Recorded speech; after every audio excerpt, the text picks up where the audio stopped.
Bagi mereka yang langsung melihat proses referendum di tim-tim. Kenyataan kalau ada kecurangan bukanlah rahasia lagi. Setidaknya keganjilan-keganjilan yang dilakukan panitia PBB melahirkan kecurigaan yang layak menuju kepada kata kecurangan. Karena pemerintah Indonesia terus-menerus ditekan oleh berbagai negara, khususnya Australia, karena kasus Timor Timur, Presiden Baharudin Jusuf Habibie memutuskan untuk mengadakan referendum di Timor Timur. PM Australia John Howard turut mendesak melalui sebuah surat kepada Presiden Habibie untuk segera mengadakan referendum. Tanggung jawab referendum tersebut akan diserahkan kepada PBB. PBB segera mengirimkan staf dan pasukan, mayoritas pasukan berasal dari Australia, untuk melaksanakan misi menjaga berlangsungnya referendum di Timor Timur. Kecurangan-kecurangan yang menonjol sebelum pelaksanaan jajak pendapat. 1. Perekrutan lokal staf hanya diambil dari kelompok pro-kemerdekaan atau masyarakat yang akan memilih opsi merdeka. 2. Sebagian besar TPS dari 274 TPS dengan lebih dari 700 bilik suara terletak di dekat pemukiman-pemukiman masyarakat pro-kemerdekaan. 3. Tanggal 16 Juli tahun 1999 di Desa Ritabo, Kecamatan Maliana, Kabupaten Bobonaro. 3 anggota UNAMET memaksa masyarakat melepas baju-baju yang bertuliskan pro-otonomi dan menurunkan bendera merah putih yang masih berkibar di rumah-rumah penduduk. 4. Tanggal 20 Juli tahun 1999 di Desa Komoro, Kabupaten Dili. Anggota UNAMET beserta para lokal stafnya melakukan intimidasi dengan mengizinkan masyarakat mendaftar dengan syarat memilih opsi 2, opsi merdeka. 5. Tanggal 27 Juli tahun 1999 di Desa Bekoli, Kabupaten Baukau, personel UNAMET No. RAN 303 menjelaskan kepada masyarakat setempat. Kedatangan UNAMET ke Timor Timur adalah untuk memerdekakan Timor Timur. Perang saudara akan terjadi di Timor Timur dan itu adalah biasa bagi negara-negara yang sedang dilanda konflik di dunia manapun. 6. Tanggal 5 Agustus tahun 1999 di Kabupaten Ainaro, UNAMET mengizinkan pembentukan Dewan Mahasiswa tanpa terlebih dahulu mendapatkan izin dari pemerintah daerah setempat. 7. Tanggal 5 Agustus tahun 1999 di Kabupaten Bobonaro, seorang anggota UNAMET yang sedang menerima pendaftaran mengatakan, kedatangan UNAMET hanya untuk bekerja sama dengan Valintil, bukan dengan Indonesia.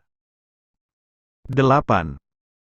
Tanggal 8 Agustus tahun 1999 di surat kabar lokal Timor Timur diberitakan tindakan-tindakan tidak terpuji para personel UNAMET yang memerkosa wanita-wanita Timor Timur. 9.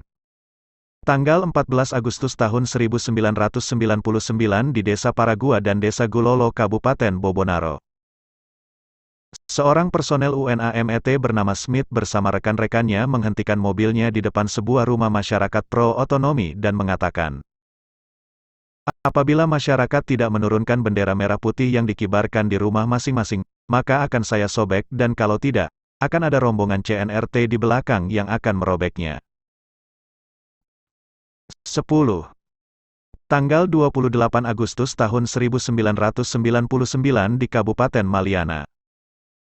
Seorang anggota UNAMET bernama Peter Bartu, asal Australia, memutarbalikkan berita-berita mengenai kejadian-kejadian yang terjadi di Maliana hingga menyebabkan ketegangan antara pihak pro-kemerdekaan dan pro-otonomi.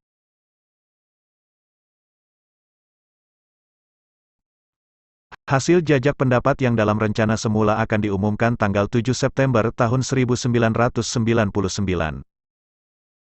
Karena penghitungan seluruh kartu suara dapat diselesaikan lebih cepat, sehingga UNAMET memajukan waktu pengumuman 3 hari lebih awal menjadi tanggal 4 September tahun 1999. Tepat pukul 9.15 WITA pada tanggal 4 September tahun 1999 secara resmi diumumkan hasil jajak pendapat dengan perolehan suara 94.388 untuk opsi 1 pro-otonomi dan 344.508 untuk opsi 2 pro-kemerdekaan atau OP. SI1 memperoleh 21,5%, sedangkan opsi 2 memperoleh 78,5% suara. Sesaat setelah diumumkannya hasil jajak pendapat ini, terjadilah kerusuhan dan amukan massa di sebagian besar wilayah Timor Timur. Benturan-benturan fisik berskala besar pun terjadi antara pendukung pro-otonomi dan pro-kemerdekaan yang dibarengi dengan perusakan, pembakaran, menuntut keras dan mengancam UNAMET agar tidak boleh meninggalkan lokasi mereka di 13 kabupaten di seluruh wilayah Timor Timur untuk mempertanggungjawabkan semua perbuatan mereka yang telah dengan gaya melakukan kecurangan secara terang-terangan dalam upaya memenangkan pro-kemerdekaan. Amukan massa yang anarkis ini telah mengakibatkan hancurnya sebagian besar sarana prasarana bangunan milik masyarakat maupun pemerintah serta menimbulkan korban jiwa di beberapa daerah. Mulai tanggal 20 September tahun 1999 unsur depan Interfaith memasuki Timor Timur. Berturut-turut disusul dengan kekuatan bersenjatanya, dan aparat keamanan TNI POLRI mengosongkan wilayah-wilayah kecuali Dili. Datangnya Interfaith memberikan peluang bagi masyarakat pro-kemerdekaan untuk turun dari persembunyiannya memasuki kota. Merusak, membakar, menjara dan berbuat semaunya kepada masyarakat pro-otonomi yang masih berada di Timor Timur. Semua kejadian ini seolah-olah dibiarkan begitu saja oleh Interfaith. Tepatnya pada tanggal 30 Oktober tahun 1999 pukul 9 WITA Timor Timur diserahkan sepenuhnya kepada UNTAET. Dan sejak itu pula Timor Timur pisah dari Negara Kesatuan Republik Indonesia. Masyarakat pro-otonomi yang telah 23 tahun berintegrasi dengan Indonesia, dengan penuh kekecewaan meninggalkan tanah kelahirannya mengungsi bersama masyarakat pro-otonomi lainnya keluar dari wilayah Timor Timur. Mereka merasa sebagai bangsa Indonesia. Mereka meninggalkan tidak hanya harta benda tetapi juga sebagian keluarga yang hilang terpisah bahkan turut menjadi korban selama aksi bentrokan massa dari kedua kubu. Hanya sebagian kecil harta milik mereka yang dapat dibawa, sedangkan lainnya ditinggal dengan terlebih dahulu mereka hancurkan atau membakarnya.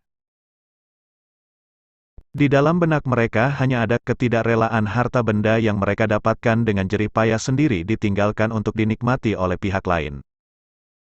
Dan di dalam pikiran mereka hanya ada Indonesia satu-satunya negara yang mereka cintai. Demi Indonesia apapun mereka korbankan walaupun sampai saat ini masih sekitar 133.145 sisa mereka di Nusa Tenggara Timur. NTT, yang tidak pernah terlepas dari penderitaan hidup sebagai akibat pisahnya Timor Timur dari Negara Kesatuan Republik Indonesia, NKRI. Mereka belum mengetahui secara pasti bagaimana nasib dan masa depan kehidupan mereka. Mereka hanya menunggu dan menanti kepastian dari pemerintah Indonesia. Yang lebih membuat terenyuh adalah di sepanjang pondok rapuh tempat mereka berteduh. Berkibar merah putih serta banyak pula di antara manusia-manusia yang menderita ini melilitkan merah putih di tubuhnya serta membawanya kemanapun mereka berada.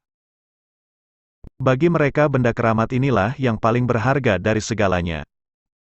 Inilah fakta-fakta yang sebenarnya terjadi di Timor Timur. Saya tidak memberikan jawaban siapa yang salah dan siapa yang benar atas kejadian di Timor Timur.